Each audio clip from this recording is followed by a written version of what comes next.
chilling tales for dark nights.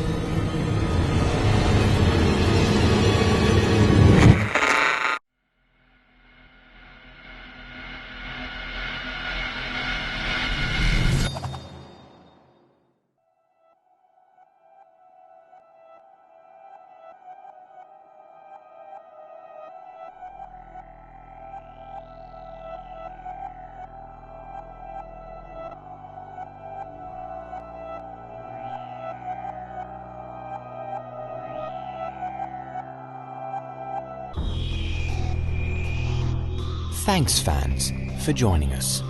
Welcome to Season 1, Episode 1 of the Simply Scary podcast.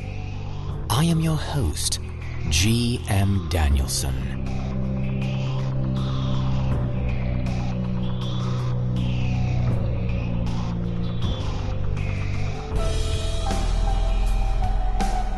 From this point forward, we will be presenting to you every week a collection of our finest performances of some of today's most frightening and unsettling thriller stories. Each story will feature one talented performer and one independent author in raw, to-the-bone performances, the true essence of storytelling.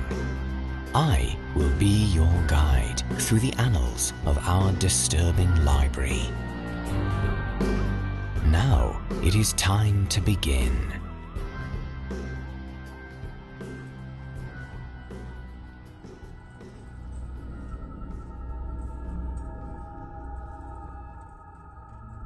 As nostalgic as many of us feel about our childhoods, memories can be a frustratingly unreliable thing.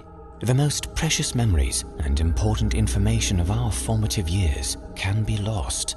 Unexplainably, when we really need it for a conversation with an old friend, our memories fail us and leave us stammering for that oh-so-craved explanation. Sometimes, though, the gaps in our memories shield us from revelations that, if they had been retained, would haunt us to our graves. Today's stories are about unfortunate characters who attempt to unravel some of these puzzling childhood mysteries. It is time now for us to commence on our journey. While visiting his grandparents on the outskirts of Ashbury Park, Mississippi, our protagonist that unfolds this tale makes friends with a local girl, and her curiosity draws him into a mysteriously frightening situation involving a group of peculiar children just down the road. Chilling Tales legendary master storyteller Otis Jiry introduces us to author Sarah Piper's The Odd Kids. One summer, when I was a boy, my parents sent me to stay with my grandparents for the break. Raised in the Pacific Northwest, a small town in eastern Mississippi might as well have been an entirely different country for all I was concerned. The instant we got out of the airport, I was struck with the oppressive humidity, and I became convinced right then and there that my parents downright despised me. Of course, the reality was much kinder than that. My grandparents were good folks, and thankfully I met a girl within a few days of arrival, and we became fast friends. Her name was Jessie, a local girl with long blonde hair and green eyes, the first pair I'd ever encountered. I was in love at first sight. Jessie was a year or two older than me, but that didn't matter much to us. Jessie was the reason I got up every morning. Not in a romantic sense, of course, but a very literal one. Sure, my grandparents were very hospitable, but they were old and southern, about as far removed from my narrow worldview as could be. They just had no idea how to entertain me, and I think Jessie was as much a relief to them as she was to me, taking me off their hands during the days and curtailing somewhat my boundless youthful energy. The place where my grandparents lived was about a mile out from a place called Ashbury Wood, and it was a mile I walked daily. I would always meet Jessie on the path heading my way. On rare occasions, she would already be at my grandparents' house when I was leaving, and I never saw where she lived. It didn't matter much to me, though, because the woods were our real home. Ashbury Wood wasn't particularly dense, but boy, did it seem to go on forever. Jessie showed me a few paths around the woods, unofficial trails to interesting sites like clearings, hollowed-out trees, or even just a place where a funny-looking bush was growing. We told each other stories of our hometowns, imagining what life would be like if one of us lived where the other did. Whenever we fantasized about having her come to live with me, she would get a strange tone in her voice, but I never thought much of it. While the woods were our home and playground, we still set limits for ourselves. If we went too long without seeing something Jessie didn't recognize, we immediately turned around until we were in familiar territory again. She also set boundaries, significant features we shouldn't go past for one reason or another. Decades later, and the only one I can remember, is the creek. The creek itself was nothing to be concerned about. It was just a shallow stream of water that may have come up to my waist, with sloped banks on either side that were either sheer but not insurmountable. The first time I discovered it, I immediately headed down into the water, just about ready to cross to the other side, when Jessie cried out from behind me, "Stop!" I whirled around on one foot as gracefully as a young boy can and looked up at her. She stood staring across the creek and out into the woods on the other side. Her hands were balled into fists and kept straight at her sides, and I remember being worried that she might begin crying. I climbed back up the side of the creek, coming up beside her. "What's wrong?" I asked. "We need to turn around." Jess's voice was barely above a whisper. She looked terrified and slowly peeled her gaze away from the trees and onto me. "We have to turn back." Reluctantly, I agreed, but only because I could see how upset the situation was making her. Like I said, the water itself wasn't that deep or rapid, and it wasn't even that far into the woods. On the walk back, I raised these points, but Jessie stayed quiet, leading me to a small clearing in the trees that we used as sort of a home base for our adventures. Sitting me down, Jessie stared into the grass for a long moment before she spoke. 2 years ago, I had a friend named Emma. Her hands were balled up in her lap, shaking. We used to play in these woods like you and me do. And one day, just like you and me, we found that creek. I laughed, not because of the content of the story, but because I'd never heard someone pronounce it crick before. Her head snapped up to look at me in the eyes, and I felt quiet. Standing across from it was these kids who looked about our age, only they weren't right. That time there was only two. One of them, his head just hung to the side like this. Jessie let her head flop to the left, hanging limp. Another was really tiny, and his hands and head were even littler, like tinier than a baby's. Now, I'm not proud of this next part, but we weren't exactly sugar and spice to him, if you know what I mean. I shook my head that I did not. She sighed. We would call 'em names, tease 'em, because they were weird. Emma would throw sticks sometimes, though she couldn't hit water if she fell out of a boat. The story paused as Jessie smiled to herself, remembering her friend fondly. Did they ever talk back? I asked, bringing her back to reality. No, she said, shaking her head. Just stood there looking at us and making these weird squeaking noises. Emma and me, we started calling them odd kids. 'Cause, they were kids and sure as shit were odd. I blushed at such intense language, but Jessie didn't notice. No matter what we did to 'em, they never came across the creek. Always just stood on the other side, staring and squeaking. It wasn't always the two, neither. There was different ones, 4 or 5 in all, I think. What happened to Emma? The direction the story was going was obvious, and I was eager to learn. Jessie stayed quiet for a long time, staring into the ground and absently picking at the grass beneath her. So, at first, we were afraid, right? The odd kids were normal, and we could scare each other silly telling stories how they eat people and like to run around naked together. Just dumb stuff. But as time went on, we got less and less scared of them. It got to the point where we'd stand right on the other side of the creek and dare them to cross over, but they never would. One day, we're sitting there talking to ourselves, ignoring the weird-headed one like he's just another tree, and Emma said something about him being too chicken to cross.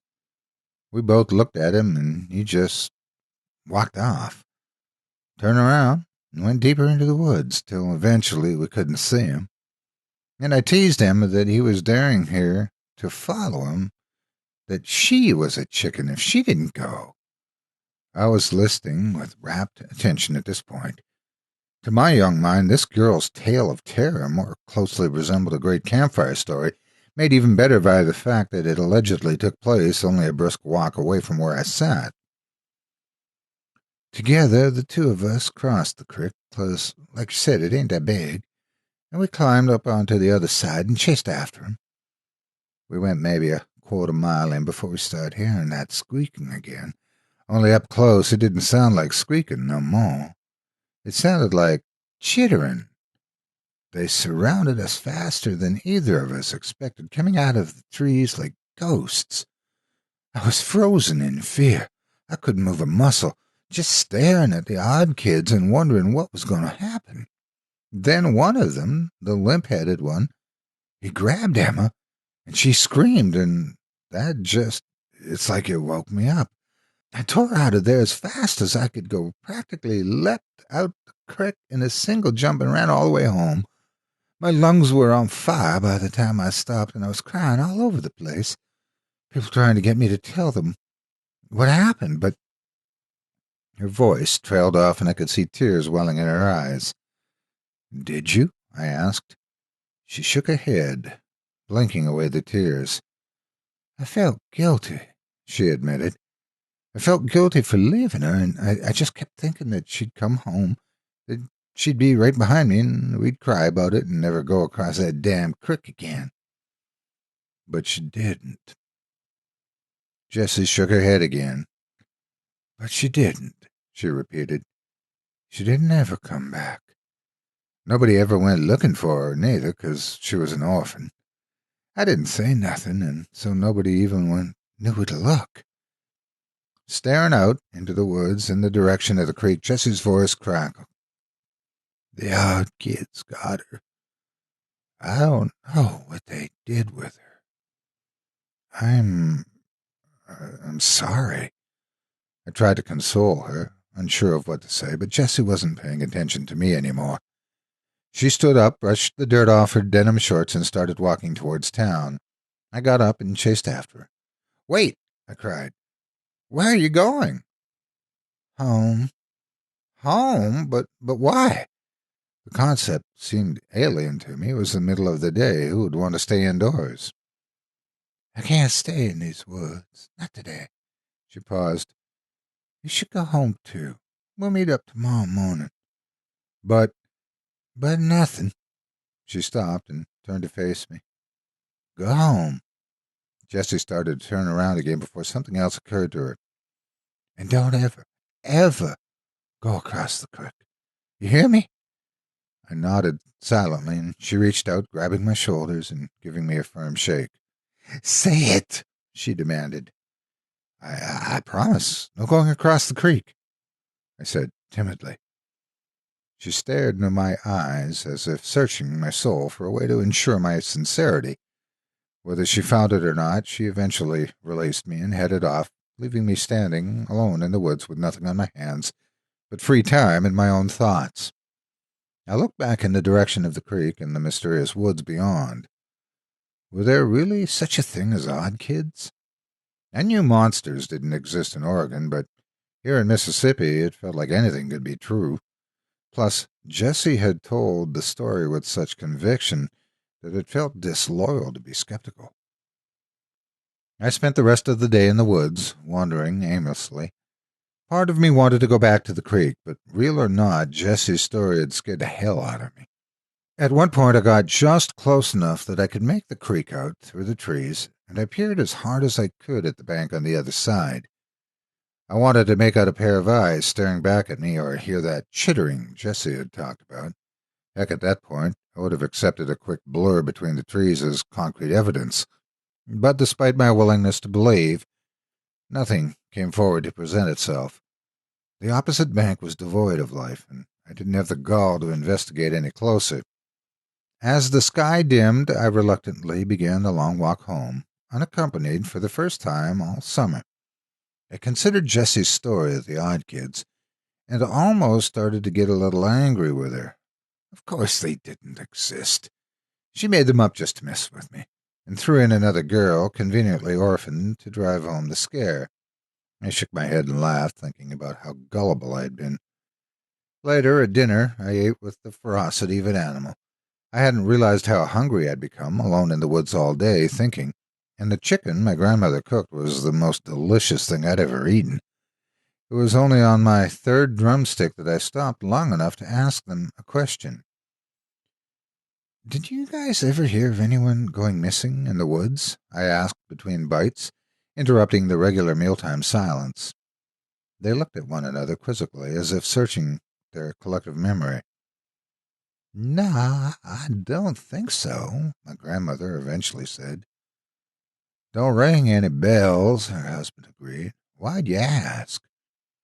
I shook my head, taking another bite to buy myself some time to think of an answer. "Just something I heard some kids talking about," I told them. "Some jerks were trying to scare Jessie and me by saying a girl named Emma went missing." Suddenly, my grandmother's eyes lit up with recognition. "You know, I didn't hear nothing about that, but I do recall that girl being terrified of those woods." She nodded thoughtfully over a spoonful of corn. "Yeah, it was a couple of years back that the girl come tearing out of the woods like the devil himself was on her heels, screaming and crying. I didn't nose my way into it on account of her father asking people if they would leave his daughter alone, but I overheard that the girl weren't right for a couple of weeks, just sitting in her room and not talking to nobody." She clucked her tongue and took another bite of corn. "Lord only knows what happened to that girl, but it shook her something fierce." I suddenly felt a sick terror in my stomach, like the feeling you get watching a recording of yourself only to see something terrifying looming just out of your sight, something you never knew was there. Did this mean the odd kids were real? Had they been watching me as I stepped into the creek? "So you never found out what happened?" I hesitantly asked, unsure I wanted to answer. Grandma just shook her head, and the three of us continued eating in silence. Grandpa brought up a baseball game he'd seen on TV earlier that day, and I feigned interest as well as I could, but I wasn't all there. My mind was back at the woods at the creek, inspecting every square inch of my memory for a sign of something else. Sleep didn't come easy that night, and when it did, it was wrought with nightmares. Thoughts of the odd kids crawled through my mind, bringing me back to the creek. Looking deeper into the woods, I saw dozens of pairs of eyes staring back at me, slowly bobbing back and forth, as though they were advancing towards me. My dream self was paralyzed, helpless to do anything but watch as the monsters came out of the shadows. The one Jesse had described, with his head sagging to the side, led the plodding advance.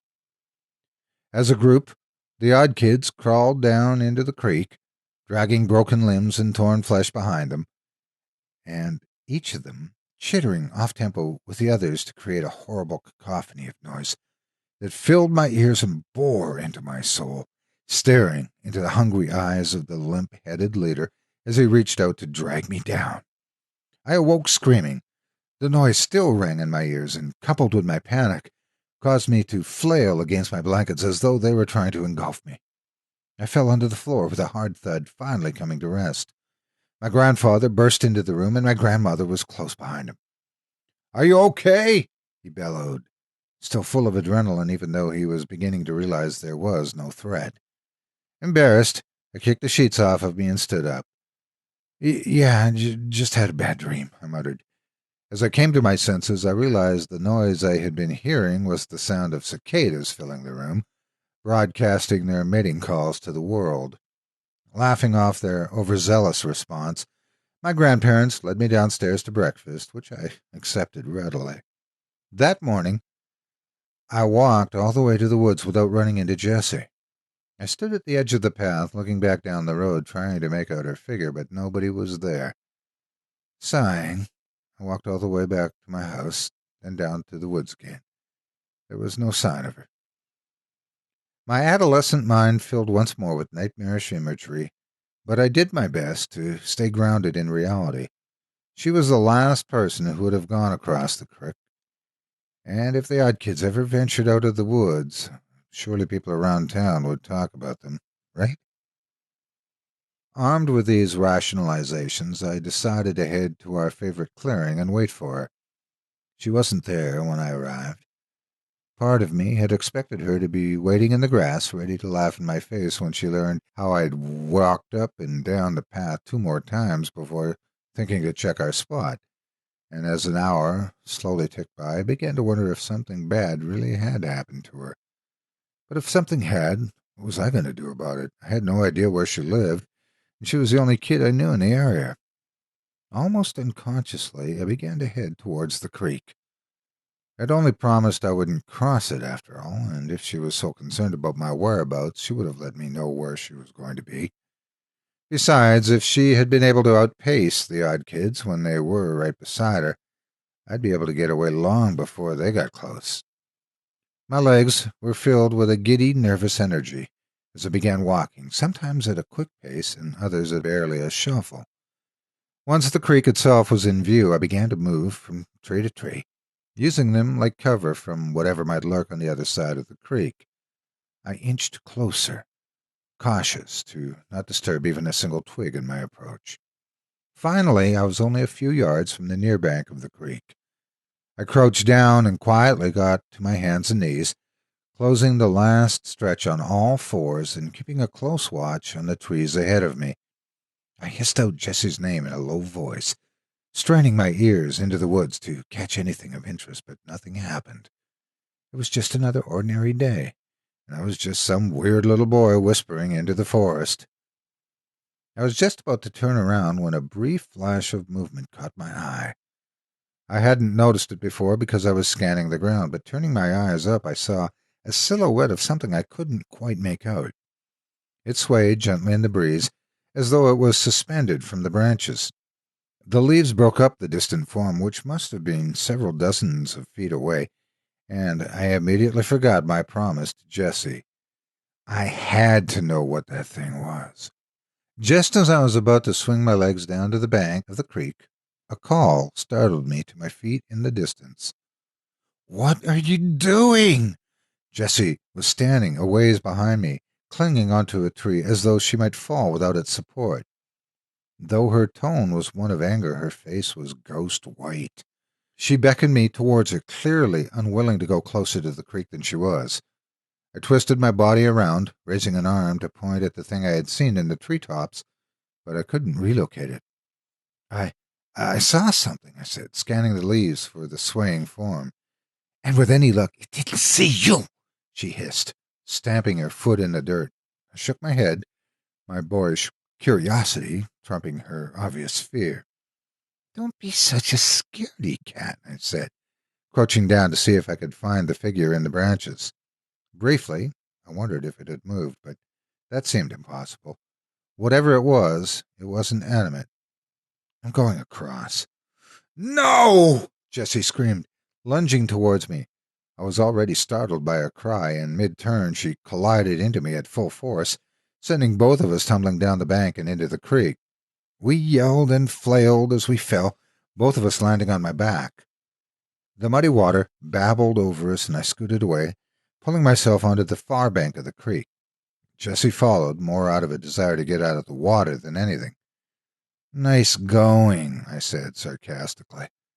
The water was actually a little refreshing in the summertime heat, but we knew that before long we'd be drowning in humidity, our damp clothes suffocating what little comfort sweating brought.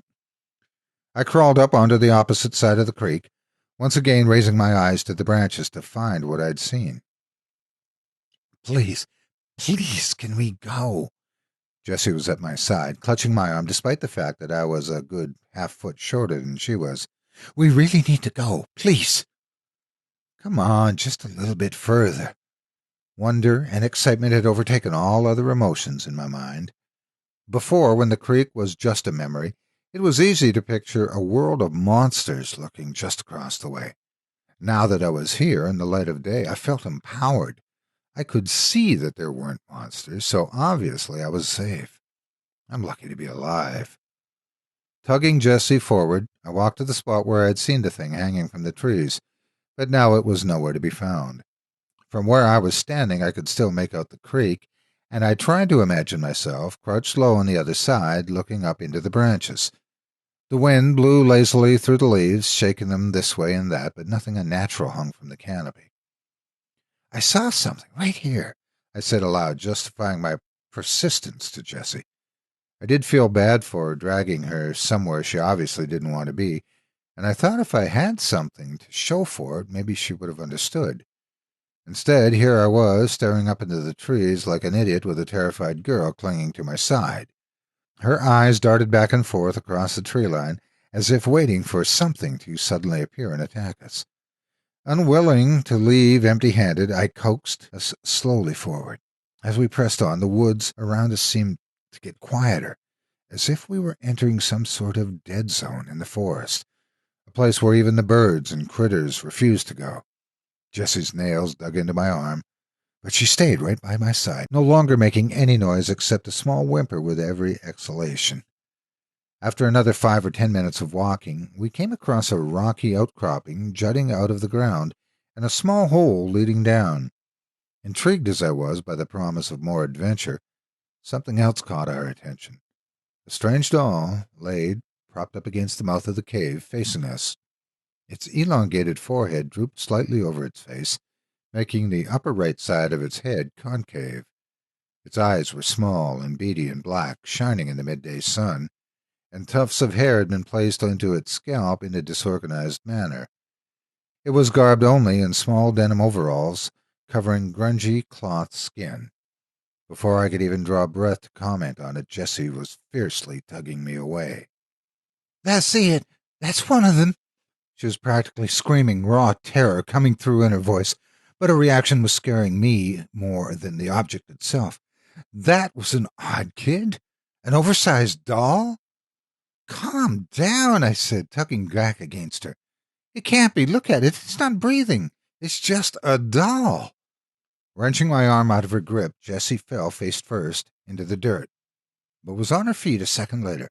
I heard her starting to run and turned to tell her that she didn't have to get any closer if she was scared, that I would go examine it alone. As I stared in her direction, however, my voice caught in my throat. Standing where Jessie and I had been not 20 seconds ago was another doll, only this one was different. It was cleaner and more well-made, as if whoever made the one by the cave had learned from their mistakes. This girl doll was standing beside a tree, watching us with those same all-black eyes, short brown hair matted with dirt, and clumped to her head haphazardly. Her tattered red dress clung desperately to her right shoulder, and beneath it the cloth skin looked much cleaner than the others, much more real. Before I could say a word, Jessie broke the silence. I expected her to shriek, but instead what came out of her mouth was barely a whisper. "Emma?" The girl doll took a step forward, and my terror level shot up to their limits. I glanced backwards to see the other doll was pulling itself to its feet, awkwardly shambling towards us. Any doubt I had in Jessie's story evaporated in an instant. The odd kids were real, and they were right in front of me. Without another moment's hesitation, I grabbed Jessie's wrist, suddenly becoming the one desperate to get us out. Come on, let's go!" I yelled at her, but she didn't even seem to hear me. She instead began to walk towards the girl doll, towards Emma, I guessed, though I couldn't see how that could ever have been Jessie's friend. I kept pulling at her arm, even as the thing behind her got closer. Jessie was focusing exclusively on the other girl, blocking out the whole rest of the world. The doll reached out to Jessie, and she raised her own hand out as well. "Jess," I began to say, but I was interrupted by a heavy object falling directly onto my best friend, sending her crumpling into the dirt. On top of her was a small, human-like figure, with the head and hands proportionally much smaller than they should have been. Finally, observing one close up, I realized their skin wasn't just dirty cloth. It was rotten, mottled flesh. I scrambled backwards as the little creature gripped Jessie by the hair, tugging her head up painfully. Jessie screamed and crawled at the ground, trying to shove the thing off of her. But the creature she'd called Emma sagged to its knees, clamped a hand over her mouth, then turned its head to look at me. Energy surged to my legs, and I shot upright. I was in full panic mode, operating on a primal instinct to flee. But just as I started to run, I collided into a solid force that knocked me back down to the ground. Another one of those things stood before me, his head flopping awkwardly to the left, just as Jessie had demonstrated. The one I had seen slumped by the cave came into my view, holding a large rock in its hands. Before I could roll out of the way, the weight came down on my head, sending a splitting pain through my skull. My vision went white, and a deafening ringing filled my ears, but I stayed conscious throughout.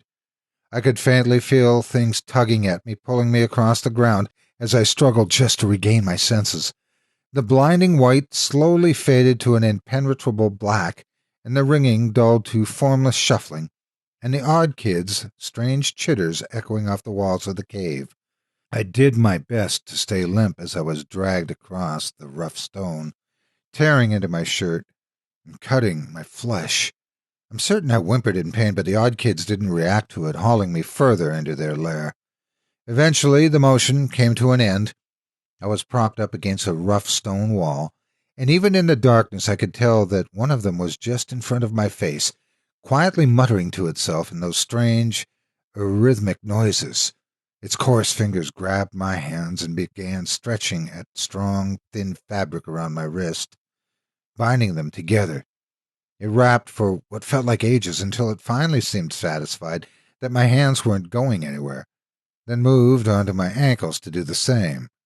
Once that was done, the thing shuffled away, the noise of its movements getting gradually fainter before disappearing altogether. Meaning to breathe a sigh of relief, I instead let out a choked sob, finally letting myself express the terror I'd felt through the whole ordeal. I'm not ashamed to admit that I sat in the cave and cried, certain I'd never see my parents or grandparents ever again. Only when I heard more movement coming my way did I make any effort to quiet myself. I did my best to control my breathing, sucking in breaths through shuddering gasps and letting them out slowly through my nose. I tried to picture what noises were. Slowly, I put together that someone else was being dragged down the same rough path I had been. They were bringing Jessie back here, too. For a brief moment, I felt hope. As selfish as it is to admit, at the very least I took comfort in knowing I wouldn't have to suffer alone. Part of me even entertained the notion that perhaps together Jessie and I could escape this cave and never, ever come back to these awful woods again. Of course, the reality of this plan had many obstacles. The cave was utterly dark, something that didn't seem to affect the odd kids one bit. For all I knew, there was one sitting in the room with me, silently watching and waiting for me to make a move so it could pounce on me again and finish the job. On top of that, they easily outnumbered us. The odds were stacked against us in every conceivable way. Jessie noisily entered the room in which I was kept, and her muffled screaming gave me a sense of the dimensions of the room. It seemed smaller than I expected, likely only a little bigger than my own bedroom. Still, it was plenty big for storing the two of us. Just as I was wondering if they would leave Jessie and me alone together, the room was filled with a soft blue luminescence. One of the odd kids, I couldn't tell which, with their back turned to me, was brushing their fingers against a strange kind of moss on the far wall, and the agitation sparked a chain reaction across the entire plant.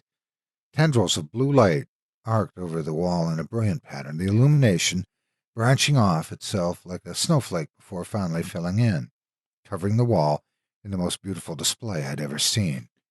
And there, in front of the glowing moss, was Jessie.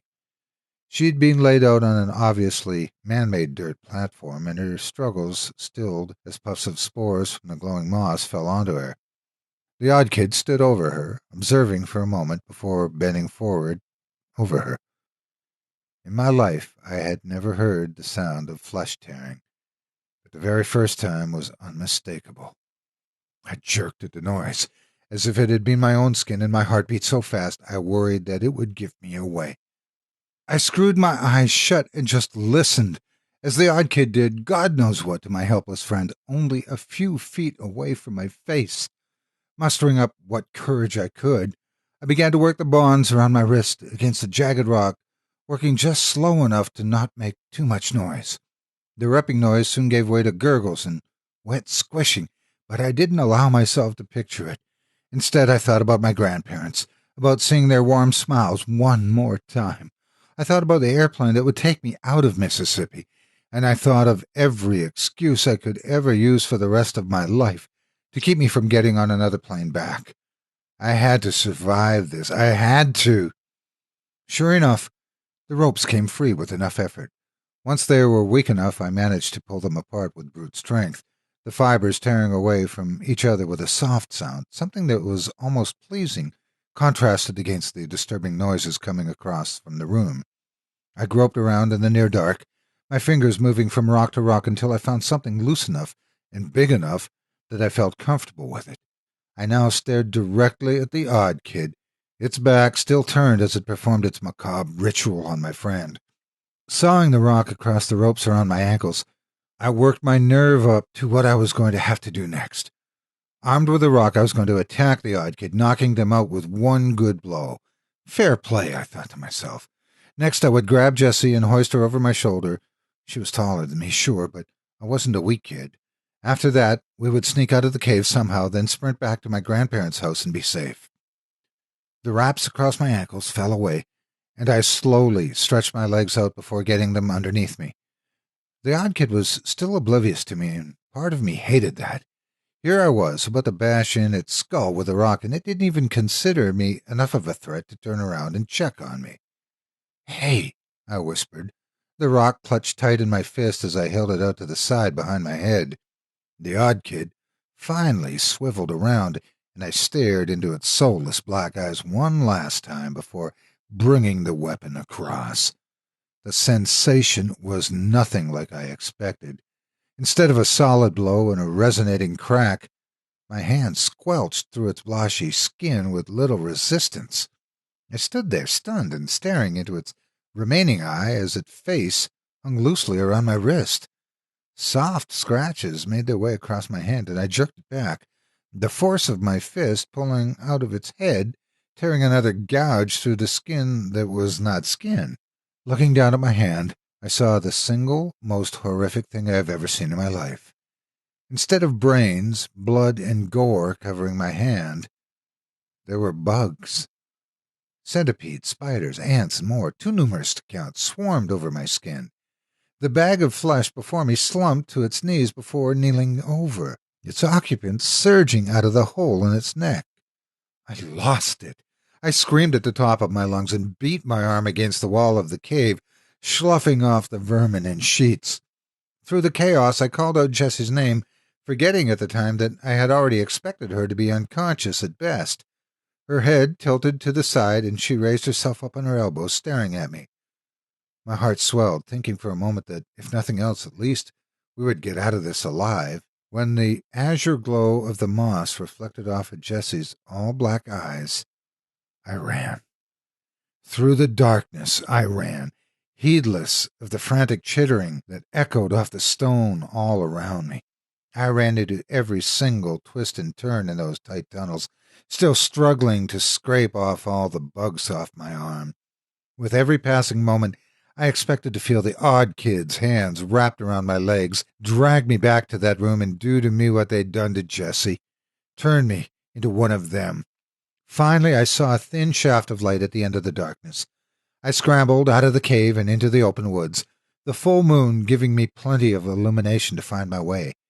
Through the entire sprint, I tore at the flesh of my arm with my fingernails, scraping off the remnants of the odd kid as they wriggled and crawled across me. The entire run is mostly a blur now. I didn't stop once, didn't even peek behind me for fear of seeing those things one more time. When I burst into my grandparents' house, the two of them were both awake, sitting up in the living room waiting for me. I must have told a tale with a single look because their stern expressions melted upon seeing my eyes, and they stayed up with me the rest of the night. Sitting on the couch, wrapped in a blanket, I just stared out the window at the dusty road that led from the house, praying that I wouldn't see Jessie walking down it. The next day, after I'd slept and eaten, my grandparents tried to coax out of me what happened. I didn't know what to tell them. Eventually, I told them I'd just fallen asleep in the woods and had a nightmare, freaked myself out, and ran home crying. They hugged me and laughed gently, and my grandpa said I should call ahead next time I'm going to worry them half to death. I smiled, and Jessie's face appeared in my mind's eye. I didn't let myself be alone for the rest of the vacation. This meant staying indoors for the most part, something I was more than fine with. When word got out that Jessie hadn't been home in a few days and people started searching, my grandparents asked me if I knew anything about it. I wanted to tell them about the odd kids. I should have said something. I know that now. But like the scared child I was, I just said I didn't, and they left it at that. 3 weeks later, I got on a plane and went home, and for the first time since the cave, I felt like I could breathe again.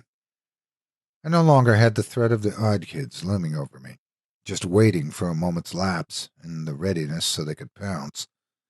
I'd like to say that I don't know what happened to Jessie, that her fate remains a mystery, but that would be the coward's way out. Jessie died because of me, because of my hubris, my curiosity, and my stupid thirst for adventure. Jessie lost her life. This was something I think about every day, even some 30 years later, and it hurts just as much as the very first time I realized it. Thousands of miles and a couple of decades now lay between me and the worst summer of my life. But it isn't perspective that's prompted me to finally write out my tale. My daughter Maggie has been getting excited about collecting bugs, and as uneasy as it may make me, I'm not the kind to stop her. What really unsettles me about it is how her bugs act. Every time she brings me one of her little jars, the bug inside watches me. I know how crazy this sounds. I know bugs don't see like you and I, but it's like they want me to know that they know I'm there. I went into my daughter's room a few days ago when she was out at school and picked up her ant farm to see what would happen. I expected them to freeze, to turn and look at me, but instead they went into a frenzy. Every last ant swarmed the side of the container, crawling over each other and climbing against the plastic that separated them and my right hand. The hand the bugs were on for minutes as I stumbled blindly through that cave, frantically clawing them off. I watched, horrified, as the ants literally tore each other apart to be the one closest to my hand. What did the odd kids do to me?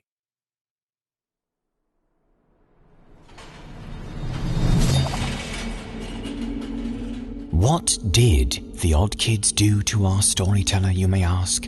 Well, you will have to learn an important lesson about our show.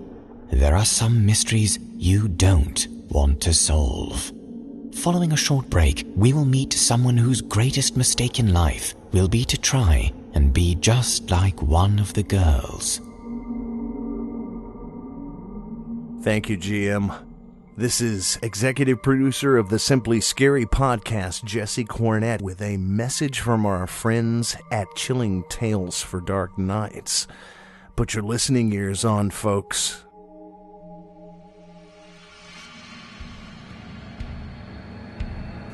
Your votes have narrowed more than 115 contestants down to only 6. Did I mean to pull the trigger?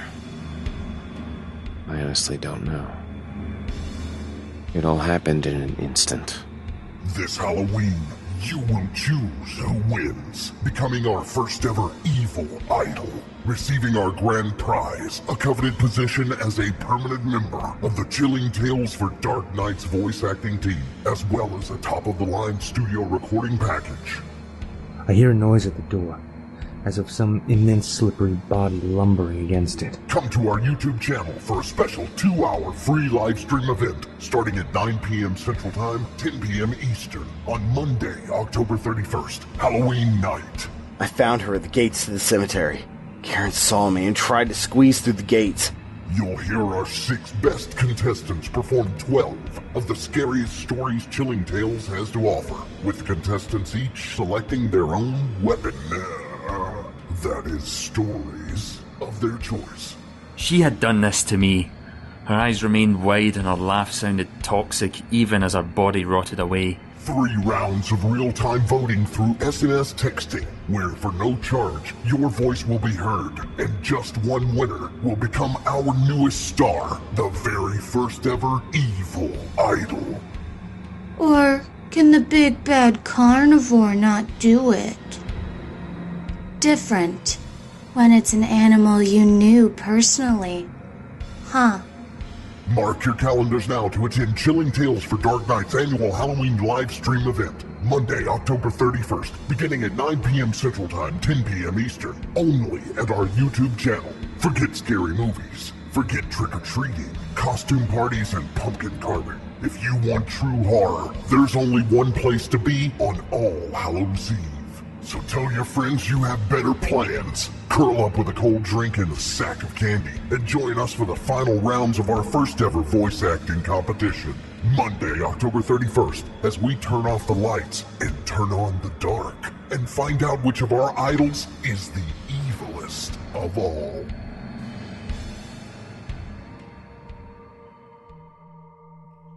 Man, that is going to be great. Every one of you guys join us on October 31st here on YouTube for the live stream event.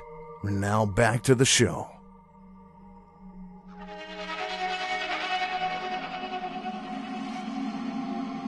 And now for our next haunting tale. Charlotte would do anything to stick with her group of friends, the Unbreakable Six, a number that is representative of the 5 friends, and Emma. But was their teasing about the mysterious 6th member a cruel joke gone too far, or is there something much more frightening at work?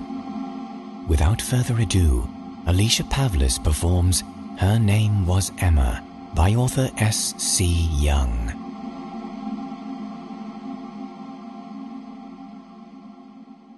Her name was Emma. That's what everyone called her anyways. Sometimes they would call her Em. Sometimes someone would slip up and call her Emily. She was a part of our group of girlfriends growing up in a large town, not quite big enough to be a city, but big enough that there was still privacy between neighbors. We called ourselves the Unbreakable Six because there was me, Summer, Mel, Nina, and Jules. And there was Emma. Emma started off as a practical joke by the other girls in the 4th grade.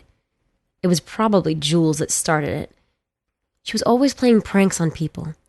In high school, she even got suspended once for going too far, and she had to babysit for hours to buy that girl a new cell phone. Or maybe it was Summer, who always seemed too busy with music and band to think of such an elaborate prank. Or maybe it was Mel and Nina, who were best friends and could have lived without us, always conspiring together like they were twin sisters. Either way, I bought my lunch, cold cut sandwich and carrot sticks, and a pint of orange juice. I couldn't stand milk. It would account for how short I ended up being. And I walked over to our table. Jules looked excited, waving me over to them. Lottie, look! I wasn't sure where I was supposed to be looking. This is Emma. She moved here from Los Angeles. We lived far inland and into the boonies. Los Angeles was glitzy and glamorous and chic. compared to the flat houses and half-rate high school football that was the only real source of entertainment in our area. What? Los Angeles, dummy, Jules said, rolling her eyes. She's not in our class. She's in Miss Lark's. But she's in the same grade as us. Isn't that cool? I still wasn't sure where I was supposed to be looking. I sat down with my tray uneasily, wondering what I was supposed to see. Who? Summer jabbed me in the side. You're being rude, she hissed quietly. Summer was all about rules and manners. Say hi to Emma. I looked around our table, from Jules to Mel, to Nina, to Summer, and back to Jules, who was waiting impatiently. I don't know, I was weak. I wanted to fit in. I didn't get it. Hi, Emma. They seemed to breathe a collective sigh of relief, like I was making everything awkward. Charlotte's weird sometimes, but her brother has a Nintendo, and he lets us play once in a while. They kept on talking, chatting about whatever fourth-grade girls chat about, and I ignored it. If they wanted to play that prank, that was fine. I wasn't going to buy into it.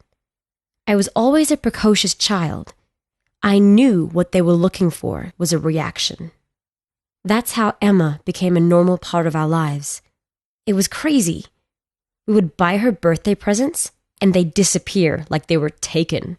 I wonder how many candle-making kits and Mancala games Jules had piling up in her closet after all these birthdays. One year, Mel even got Emma a really nice necklace, and that disappeared too. We never went to Emma's house. I asked Nina about it when I was sure that Emma wasn't there. She gave me this scandalized look. Lottie, don't be rude. Emma's family doesn't have that much money. She's embarrassed to let us come over. She told Mel that, and Mel told me. And it makes sense. I mean, look at what she wears all the time. I mean, we still love her. We'll always love her. She's one of us. But don't rub in the fact that we can't go to her house. That's mean. After I was scolded so wholeheartedly by Nina, I didn't ask again. They were covering their bases really well, and by 7th grade, I had to accept that they were taking this prank all the way. It was weirdly comforting in a way. There was this silent friend that I never saw, but she was always around.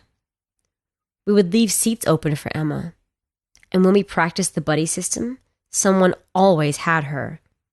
On many occasions, I watched as my friends, allegedly partnered with Emma, walked into a bathroom by themselves. When we decided that we wanted to be lame and come up with a name for our group of friends, we decided on the Unbreakable Six. Even though there were really only 5 of us. I was curious in sophomore year of high school when we were having a sleepover. Summer was at band practice until late in the day, and Emma couldn't make it, as she had to work on her science project, according to Mel. So I asked Jules, the likely mastermind behind the entire hoax, if you were going to write a story about Emma, like her biography, how would you describe her? Down to every detail. Jules loved stuff like that. She wanted to be a writer someday. Well, she's taller than you, which isn't hard. I threw a pillow at her, and she dodged deftly. She's got a medium build. Jules dropped her voice to a whisper. Even though she gained a little weight recently. But we're not going to tell her, and she's still beautiful. And she has green eyes and brown hair, and she's got freckles. She hates getting her picture taken. She's nice, but quiet, and she dances really beautifully. I mean, you've seen her, right? I thought back to the time a few months ago when we turned on some music and danced around together to practice dancing for homecoming, so that we wouldn't look weird or do it wrong when the time came. We stopped after a while and oohed and awed at empty space. After that point, I didn't ask any more questions. By then, I'd realized my friends intended to keep up the charade for as long as they could manage, and there was no use fighting it. It was in our senior year of high school that it happened. I don't know why it set me off. Not really. It was something little, something stupid, We were hanging out in Nina's pool, even though it was still too cold to swim, teeth chattering and goosebumps rising in our skin. We were waiting for the nearby jacuzzi to heat up to jump in. The cold sunlight cast a long shadow, and the wine coolers we'd snuck earlier were making that shadow seem menacing. It annoyed me for reasons I couldn't quite place. "Look at Emma, Lottie," Jules called. She wolf whistled and hooted, over the top, like Jules always was. "Hot mama, look at that booty." I didn't know where to look, like always. Like for the past 9 years of my life, I didn't know where to look. Since the 4th grade at our lunch table, dancing in Summer's living room, homecoming, football games, at the park, in class, anywhere, I didn't know where to look because Emma wasn't there. That's when I finally snapped. "To hell with Emma!" I screamed. "And to hell with all of you! Have you been waiting for this, the moment I completely lose my mind? Well, here it is!" I waved my arms around, manic and furious. "Emma isn't real! Emma isn't real!" I looked at their confused faces. "Oh, you're gonna keep this up? Well, you know what? I hate you guys! You've always done this, making me the butt of your stupid prank for almost 10 years, guys. 10 years! I slipped a little on the wet concrete, but regained my balance. "Screw you! I hate you so much!" Tears welled up in my eyes as years and years of pent-up frustration finally spilled over. Emma was some stupid prank that got out of hand, and I can't believe that none of you ever had the balls to tell me that it was a stupid prank. No, it had to keep going, and you had to keep laughing behind my back. It's not fair. Summer was furious. "Lottie, don't you dare be this way. Emma is right there and you're being a bitch. Why are you doing this? Are you mad?" Mel spoke up in a tiny voice. "Lottie, you look hot too. I mean, you look good in your bathing suit too." "Yeah, but God, don't take out your anger on Emma," Nina said, rolling her eyes. Nina walked over to the side of the pool and reached out a hand, like she was rubbing someone's back. "It's okay, Emma. Lottie's just under a lot of stress right now, figuring out where she wants to go for college." "Shut up!" I howled miserably. "Stop it! Stop it! Stop it! Emma isn't real! She's not there! How could you guys do this to me?" They were starting to look scared. I could see they were really invested in the prank. I wondered what the endgame was. When were they going to start laughing? When were they going to jump up and say, "Gotcha"? I had enough of it. If they wanted to play charades, then I'd play charades. The next part was a blur. I don't remember most of it, not even now. But I do know that I walked over to where Emma was, and I kicked at the air. Hard, really hard. Then I heard a scream, and I slipped on the slick, wet concrete and hit my head. There was blood everywhere. There was so much screaming, but I kept on kicking and punching and fighting until I blacked out completely. I came to a day later in the hospital. My parents were there, and so were my friends. They were pale and tired and looked miserable. My heart panged. I must have really scared them. When my parents left, Jules approached me. She took my hand and began crying. The others started crying too. "I'm sorry, Lottie," she wept. "I'm really sorry." It was almost frightening, looking at the way my friends were. They were beside themselves in the privacy of the hospital room. I started crying too. I wasn't sure why, but I started stammering apologies too, as if by saying we were sorry things could go back to being the way they were. "I'm sorry," I cried. Summer was the only one who didn't look like she had forgiven me completely. She looked at me, eyes red and cheeks pink, and wobbly-chinned, and said, "Are you?" I didn't have to answer. The nurse came in to change the bandages on my head. For the rest of the year, no one mentioned Emma. Emma only belonged to our tight-knit group of friends, so there was no mention of Emma. One time, a cop came to the principal's office and Mel and Nina were quick to drag us away. After the accident, I withdrew from everyone. I didn't talk to anyone. I didn't go to Summer's recital. I didn't go to Mel's birthday. I didn't do anything. I didn't go to prom. I stayed home and just stared at the ceiling, wondering what had happened. Emma was in most of my life, and now she felt like a ghost. I graduated high school and left immediately to go to a university far away in Southern California, where the weather was always perfect and the beach was a 5-minute walk away. I started to recover. I realized that I was depressed after what had happened, understanding that my best friends chose a punchline over me, Unbreakable 6. Yeah, right. I got good grades, volunteered at an animal shelter, and found a boyfriend. He was so nice to me. Even when I got quiet when he asked about high school, he never pushed. He just held me when I had bad days and made me pancakes. It was 4 years later when I was about to finish up college when I ran into an old classmate from high school, in my apartment complex, no less. Her name was Annie, and it turned out she had been living there the whole time and we didn't know. In high school, she hung out with a different crowd than me and my friends. Most people did. The 5 of us were a clique of our own, separated from everyone else. I wasn't necessarily friends with Annie in high school, but still, we overreacted the way everyone does when they see someone they haven't seen in a long time. It's been forever! Oh my God! I went to Annie's apartment for coffee and saw that she was packing up her things. Moving back home for a while until I find a job. Yuck. I saw a thick book on the sofa. Oh yeah, that's our senior yearbook. I was flipping through it after I found it on my bookshelf. I didn't bother getting a yearbook.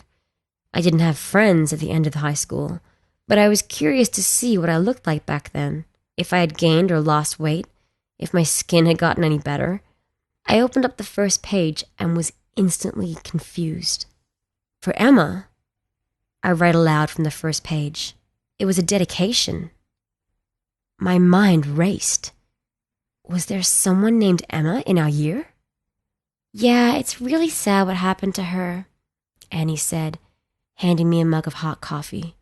I flipped through the yearbook, looking for any trace of Emma. Then, I found it. My heart stopped, and I felt my mouth go dry. My hands shook as I held the yearbook, looking at the photograph. It was a picture of the Unbreakable 6. We stood with our arms slung around hips and shoulders, sticking close together for the photograph. There was Summer at the end, then me, then Jules, then Mel, then Nina, then... I had never seen this girl before in my life. Never. But there she was. I can't even remember getting the picture taken, but she was right there at the end. Green eyes, brown hair, muffin top, shy smile, threadbare shirt and ripped jeans, looking straight at the camera like the rest of us. She looked as normal as can be, just another teenage girl. Annie looked over my shoulder. Oh, there you all are. What did you call yourselves again? What happened to her? I couldn't even touch her photograph. I could only stand there while my shaking finger hovered over her face. Annie fell quiet. Well, I guess you might not really remember that well after your head injury, and you kind of just faded away from everything. Stopped doing much at all. But Emma disappeared. Out of nowhere. The cops came by once to ask questions, but her parents were both poor junkies, so no one really cared. Just another girl that disappeared. I left Annie and went back to my apartment, the one I shared with my boyfriend. He took one look at my face and started boiling some hot water for tea and grabbed a blanket to throw over my shoulders. I pulled away from him and locked myself in my room. I stared at the ceiling. I was 18 again. lost and confused. The girl's green eyes haunted me. Emma's eyes haunted me. I went on Facebook and found my old friends, my best friends, and I told them to please meet me back home, that it was very important. I returned back to our big town little city, went to the newest Starbucks and waited. They trickled in one by one. Jules, small-time blogger who works at an Italian restaurant until she makes it big. Summer, brown and freckled from her time at band camp where she coaches kids for the field shows. Nina, the hot librarian at our former high school.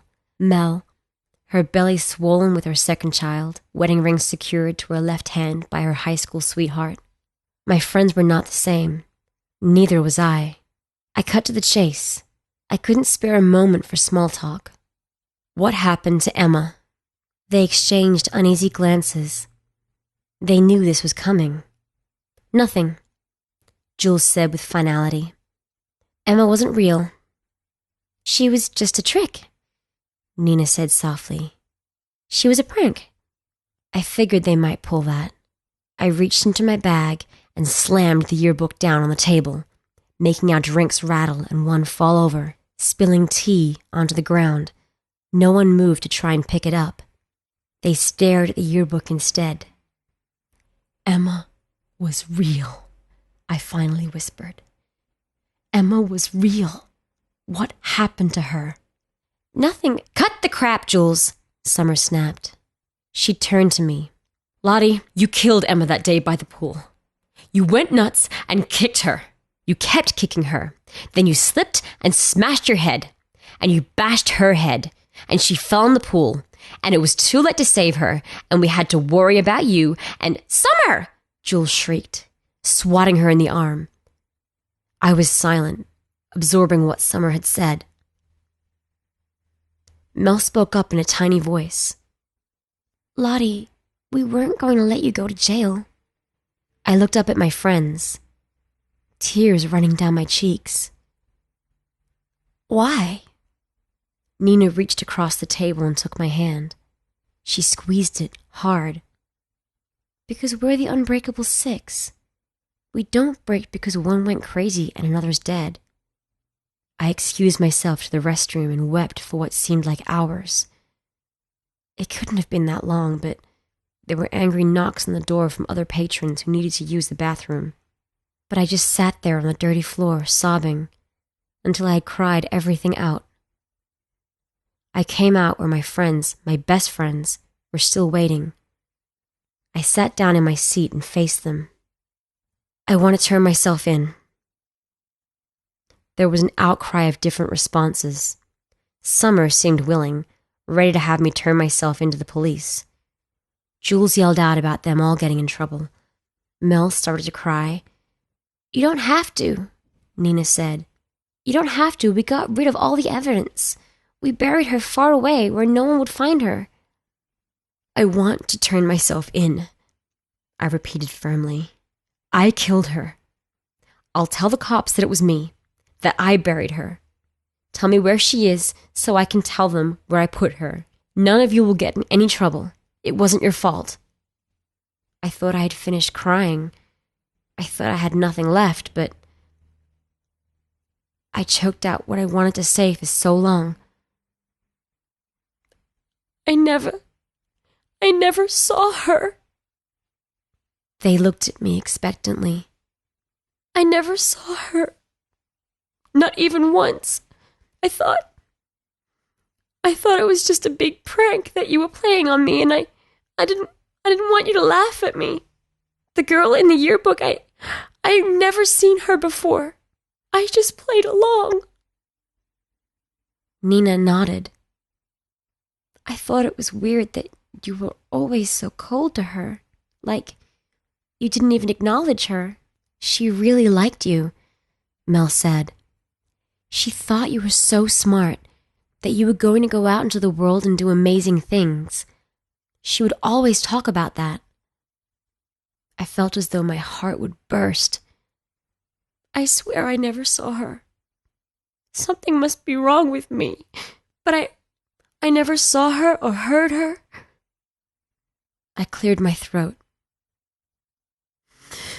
Show me where you buried her. We got into Summer's car and drove out far into a park in a different city. The park was huge and overgrown, like no one had been there to take care of it in a long, long time. I got out of the car and noticed a rusty shovel lying nearby on the ground, which must have been left behind by a worker long ago. I took it with me. Jules led the way, deep into the park, deep through the trees, until we came to a small clearing. The dirt wasn't fresh, and there were no markers or indicators. But the way my friends' faces paled at the sight of the spot, I knew that was it. Emma was there, under our feet. "I've got to see her," I whispered. I dug the shovel into the ground. "I've got to see her." Mel didn't want to see anything, so she and Nina retreated to the car. Jules and Summer found different tools, a hoe and a rake, and we started digging. Blisters rose and popped on my hands from the old shovel, but I kept digging as beads of sweat rolled down my neck and back. The three of us worked together in silence, digging up our best friend. Suddenly, Summer jumped back in disgust, throwing her hoe aside. Jules did the same, stepping out of the hole. We looked down. Summer gagged, covering her mouth and nose. Jules shook her head at the sight. Me? I laughed and laughed and laughed, tears streaming down my face, laughing until it hurt, as I looked down into an empty grave.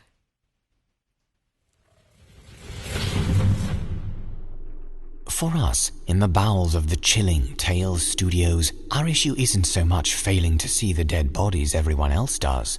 In fact, it is quite the opposite, really. They have become somewhat hard to ignore, now that the odor is set in. After one final important message, we will fill you in on just what an exciting month October will be for fans of Chilling Tales.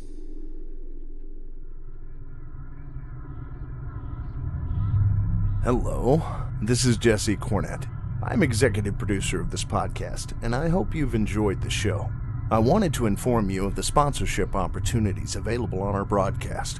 Go to simplyscarypodcast.com and click on Advertise at the top of the page to find out more information. Or go to the new chillingtalesfordarknights.com webpage and look to the left. Click Contact Us and choose Advertising and Marketing Inquiries to have your message sent to our marketing team. We can collaborate with you to find the best marketing strategy to put your product, business, service, or media project in front of our audience. For a free consultation, contact us today about advertising with Chilling Entertainment. And now back to the show.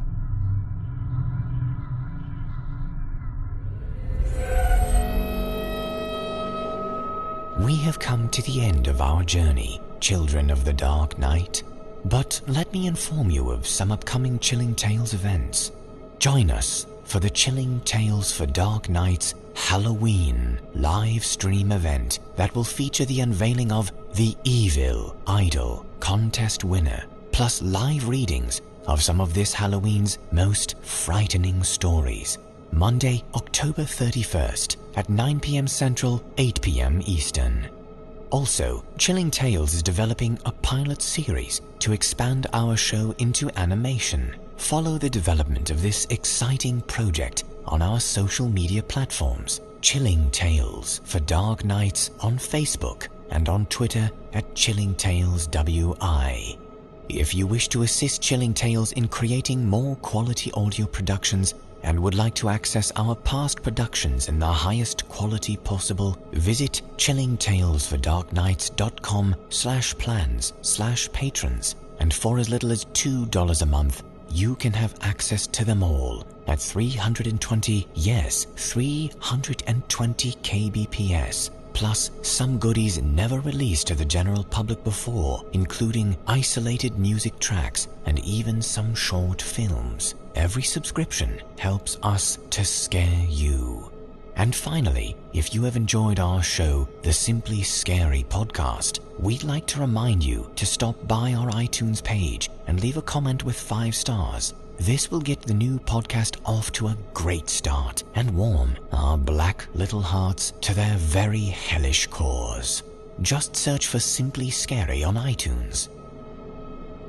I am your host, G.M. Danielson, reminding you that at Chilling Tales, we don't mind digging deep to find heart-stopping mysteries, no matter how deep they are buried.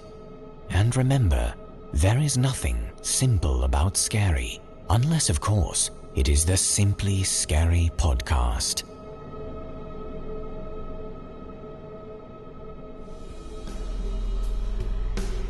This is executive producer Jesse Cornett. If you like what you hear, be sure to check out more from these authors at simplyscarypodcast.com. There you can find all information regarding the show and the stories appearing here in our podcast. The Simply Scary Podcast is a production of Chilling Entertainment. The Showcase is written by Jesse Cornett and Dustin Kosky and produced by Jesse Cornett.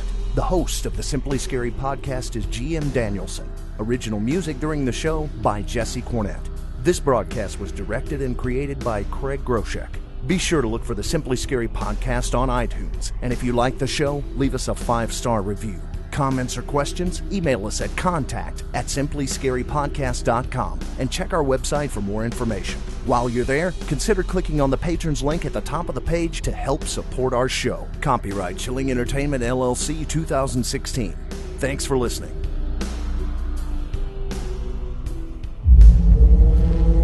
Chilling Tales for Dark Night.